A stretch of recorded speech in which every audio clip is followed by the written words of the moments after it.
फुसफुसाहटों की लाइब्रेरी। एक प्राचीन शहर के दिल में, जहां हर इमारत को बेलों और धुंध ने ढक लिया था, वहां एक भुला हुआ भवन खड़ा था, फुसफुसाहटों की लाइब्रेरी। यहां आम लोगों के लिए बंद थी, जंग लगे फाटकों और घनी लताओं के पीछे छिपी हुई। पर 12 वर्षीय कियान हमेशा उसकी ओर खिंचता चला गया था, खास तौर पर उन कहानियों के कारण जो उसने सुनी थीं। कहते थे, वहां किताबें खुद बोलती थीं, शेल्फ अपने आप जगह बदलते थे, और एक पहेली अगर हल हो जाए तो तुम्हारी किस्मत बदल सकती थी। कियान को हर बात पर विश्वास नहीं था, पर उसे पहेलियों पर यकीन था। एक धुंधले दोपहर में, जब बादल नीचे लटक रहे थे और हवाएं गलियों में रहस्यमय आवाज कर रही थीं, कियान ने देखा लाइब्रेरी का फाटक खुला था। ताला जंग खा चुका था। उसने गहरी सांस ली और अंदर चला गया। धूल भरी रोशनी रंग बिरंगी कांच की खिड़कियों से छनकर आ रही थी। अंतहीन किताबों की कतारें छत से मिलती जा रही थीं। सन्नाटा भारी था, पर खाली नहीं। वो सन्नाटा जैसे किसी इंतजार में था। केंद्र में एक विशाल ग्लोबनुमा डेस्क पर केवल एक किताब रखी थी। उसके कवर पर लिखा था, जो समय छुपाता है उसे पाने के लिए खोजो। कियान ने किताब खोली। अंदर सुंदर अक्षरों में एक संदेश लिखा था, स्वागत है खोजी। सत्य के कक्ष को खोलने के लिए तुम्हें 3 पहेलियां हल करनी होंगी। 3 बार असफल हुए तो लाइब्रेरी तुम्हें भुला देगी। कियान को हल्की सी ठंडक महसूस हुई। पहला पृष्ठ खुद पलटा। आडो। पहेली 1। ज्ञान का रक्षक। मैं मौन में जीता हूं, फिर भी ऊंची आवाज करता हूं। मैं सांस नहीं लेता, पर भीड़ लगा सकता हूं। मैं सत्य, झूठ और कहानियां रखता हूं। चमड़े या कीलों से बंधा होता हूं। कियान मुस्कराया। ये तो किताब है। कमरे में गूंज उठी एक हल्की गर्जना।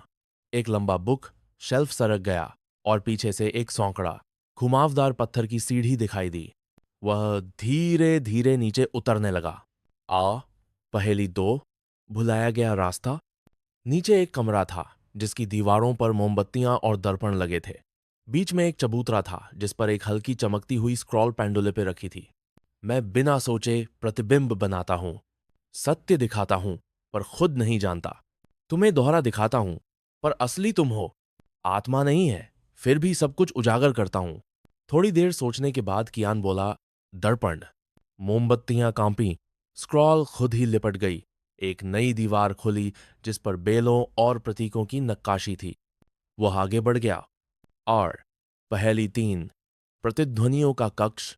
अब वह एक गोल कमरे में था, जिसके ऊपर गुंबदनुमा छत थी। वहां हजारों आवाजें फुसफुसा रही थीं, सिर्फ सवाल। कोई जवाब नहीं। उसकी अपनी आवाज भी अजीब गूंजती थी, जैसे पानी के भीतर से आ रही हो। बीच में कुछ फर्श टाइलें थीं, जिन पर अलग अलग चिन्ह बने थे। एक रेत घड़ी, एक आंख, एक ताला, एक चांद, एक अग्निशिखा और एक पंख। फिर एक रहस्यमयी आवाज गूंजी, मैं धीरे या तेज चल सकता हूं, पर कभी रुकता नहीं। मुझे पीछा किया जाता है, गिना जाता है, पर पकड़ा नहीं जा सकता।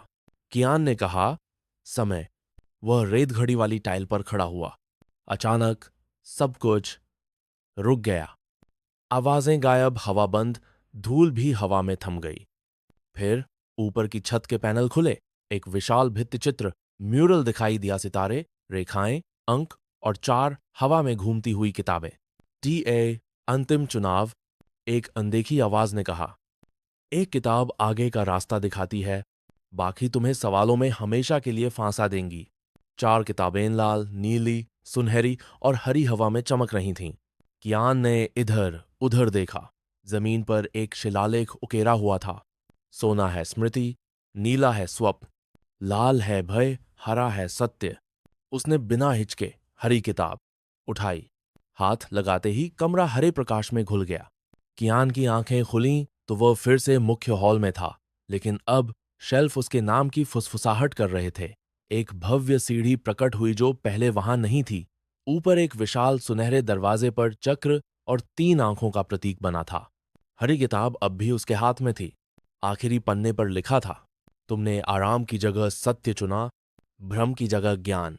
तुम प्रवेश कर सकते हो। वह सीढ़ियां चढ़ गया। दरवाजे के पार वह कमरा किताबों से नहीं, बल्कि स्मृतियों से भरा था। समय में संजोए हुए पल जार में बंद जुगनुओं की तरह चमक रहे थे। और अब उसका अपना क्षण एक क्रिस्टल की शीशी में तैर रहा था। मैंने वो खोजा जो समय ने छुपा रखा था, और लाइब्रेरी ने मुझे याद रखा। कियान मुस्कुराया। वह जानता था अब लाइब्रेरी फिर से शांत नहीं रहेगी। किसी और की बारी थी। कृपया इस चैनल को लाइक और सब्सक्राइब करें।